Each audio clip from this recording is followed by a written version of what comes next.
रात का गहरा सन्नाटा था। चारों तरफ अंधेरा छाया हुआ था।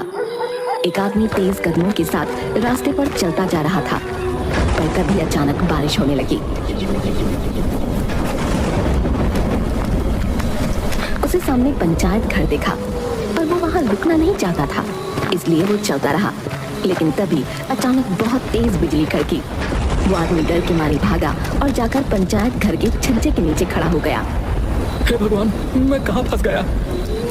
पंचायत घर में ताला लगा हुआ था, लेकिन अंदर से किसी के बुदबुदाने की आवाज आ रही थी। लेकिन अंधेरे में दिखना मुश्किल था। उसने मोबाइल निकाला और फ्लैश लाइट जलाई। जैसे ही रोशनी हुई तो उसके सामने एक बहुत ही खतरनाक सी दिखने वाली चुड़ैल प्रकट हुई। मुझे कुछ मत करना, मैं तो बस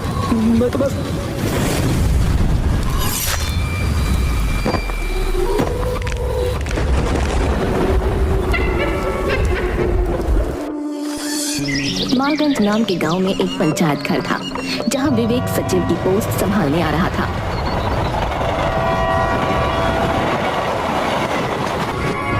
हे भगवान, क्या किस्मत है मेरी। मुझे गांव बिल्कुल पसंद नहीं है और गांव में ही आकर रुका हूं। क्या करूं? नौकरी है तो करनी ही पड़ेगी, लेकिन पहला मौका मिलते ही मैं यहां से भाग जाऊंगा, बता रहा हूं।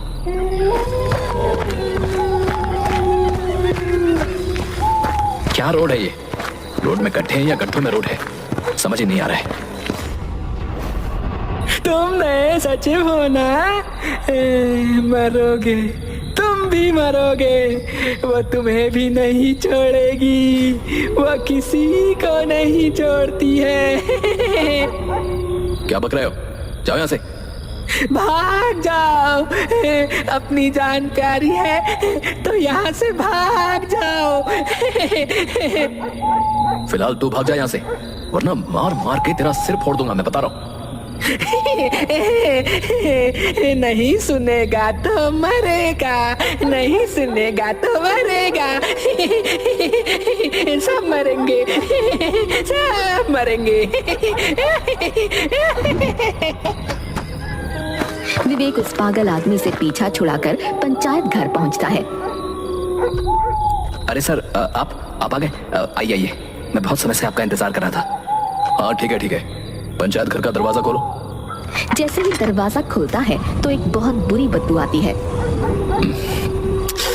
ये इतनी बुरी बदबू किस चीज की है? पता नहीं सर, मेरी तो नाक में बस गई है ये बदबू, तो मुझे पता ही नहीं चलता है।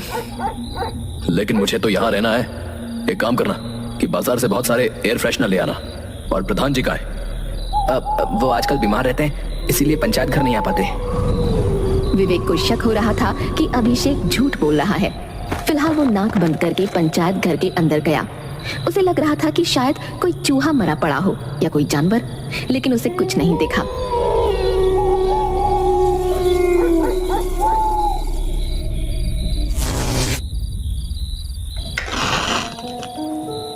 यार अभिषेक, मैं तो समझ ही नहीं पा रहा हूँ कि मैं यहाँ रहूंगा कैसे।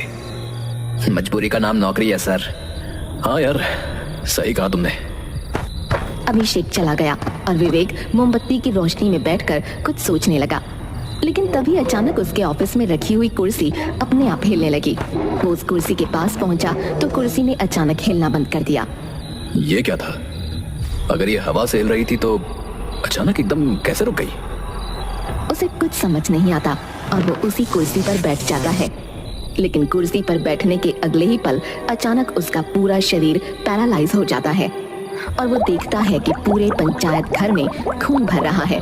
फर्श, दीवारें, छत, सब कुछ खून से लाल हो चुका है। उसको हार्ट अटैक आने वाला था कि तभी अचानक उसका फोन बजा और वो ठीक हो गया। पंचायत घर भी पहले जैसा नॉर्मल था।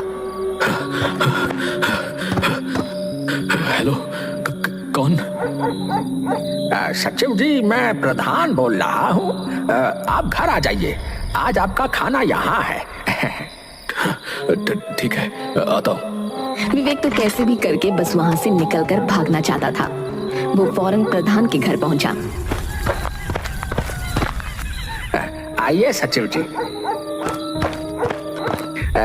क्या बात है, बड़े बदहवास लग रहे हैं आप। अभी मेरे साथ वहां बहुत अजीब सी चीज हुई। अच्छा, तो आपके साथ भी वही सब होने लगा? क्या सब? इस पंचायत घर में कोई भी सचिव रुक नहीं पाता है। इससे पहले आए कई सचिव भी छोड़कर जा चुके हैं। लेकिन ये सब वहां हो क्या रहा है? पता नहीं, कुछ साल पहले ये सिलसिला अचानक शुरू हो गया। तो सरकार इसके लिए कुछ करती क्यों नहीं है? सरकार दिखने वाली चीजों के लिए काम करती है। जो चीजें दिख ही नहीं रही हैं, उसके लिए सरकार क्या करेगी भला? विवेक खाना खाकर वहां से निकल गया।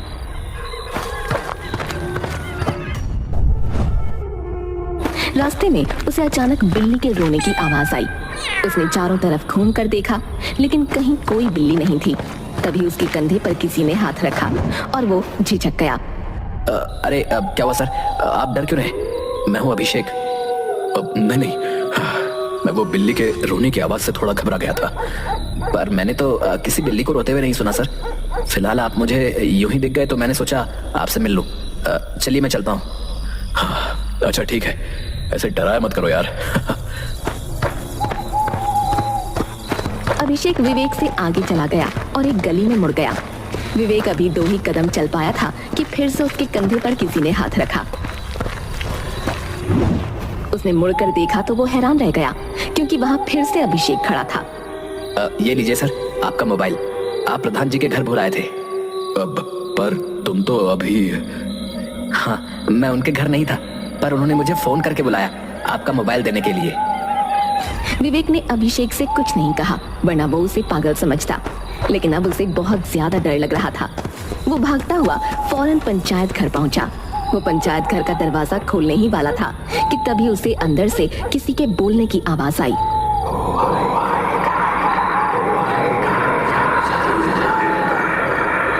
कौन है? कौन है अंदर? विवेक के बोलते ही अंदर से आवाज आना बंद हो गई। उसने बहुत हिम्मत करके दरवाजा खोला तो अंदर कोई नहीं था और अब बदबू पहले से भी ज्यादा बढ़ गई थी। उसने फटाफट एयर फ्रेशनर छिड़का।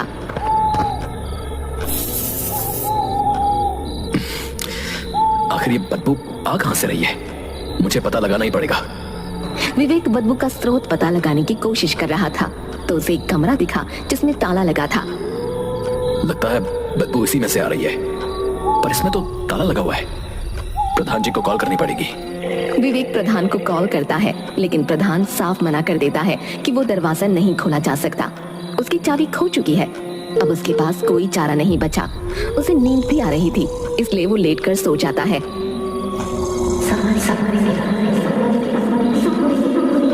रात का 2:30 बज रहा था। विवेक की एक अजीब सी आवाज के साथ आंख खुली। मोमबत्ती बुझने ही वाली थी। उसकी हल्की सी रोशनी में उसे कोने में एक आकृति नजर आई। वो आकृति दिखने में किसी औरत की लग रही थी, पर उस समय विवेक को अपने दिमाग पर भरोसा नहीं था। अचानक बाहर बिजली कड़की और उसकी रोशनी में उसे नजर आया कि वो एक चुड़ैल है। वो डर कर बाहर भागा। हे भगवान, हे भगवान, ये सपना है या हकीकत? क्या मैंने अभी एक चुड़ैल को देखा?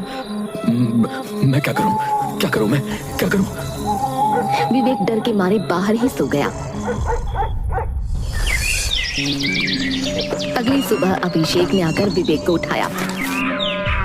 क्या बात है सर, बाहर क्यों सो रहे हैं? तुम मानोगे नहीं अभिषेक, मैंने रात अपने कमरे में एक चुड़ैल को देखा था। क्या सर, आप भी चलिए अंदर चलिए।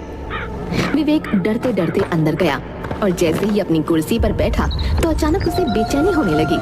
चीखों की आवाजें उसे सुनाई देने लगी और उसका शरीर फिर से पैरालाइज्ड होने लगा। तो वो उठकर खड़ा हो गया। यहाँ आखिर दिक्कत क्या है? पता नहीं सर, मुझे तो लगता है इस सब में प्रधान जी का हाथ है, इसीलिए वो यहाँ कभी नहीं आते।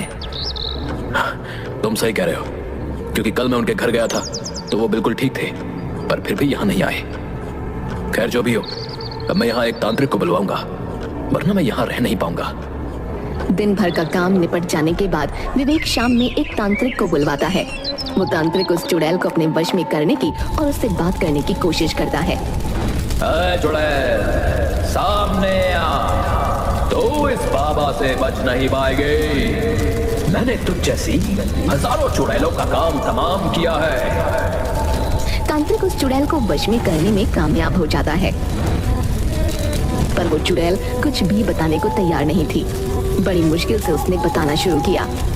ये सब प्रधान की वजह से है। उसने 10 साल पहले अपने साले को सचिव बनाने के लिए नियुक्त हुए सचिव को मरवा दिया था और तब उस सचिव के भाई ने सचिव की कुर्सी पर टोना कराया था। मैं तब से यही हूँ। मेरा काम है किसी भी सचिव को इस कुर्सी पर न बैठने देने का। ये टोना किसने कराया था?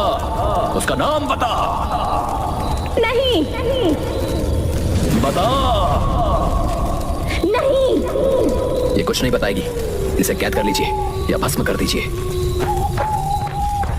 अरे यहाँ क्या हो रहा है? अरे तुम्हें पता अभिषेक, इस कुर्सी पर किसी ने टोना कराया है, जिस वजह से ये चुड़ैल यहाँ किसी सचिव को रहने नहीं देती है। अच्छा ऐसी बात है, तो अब तक इतने सचिवों को इस चुड़ैल ने मारा है। मैं अभी इसे बताता हूँ। अरे नहीं, तुम रहने दो।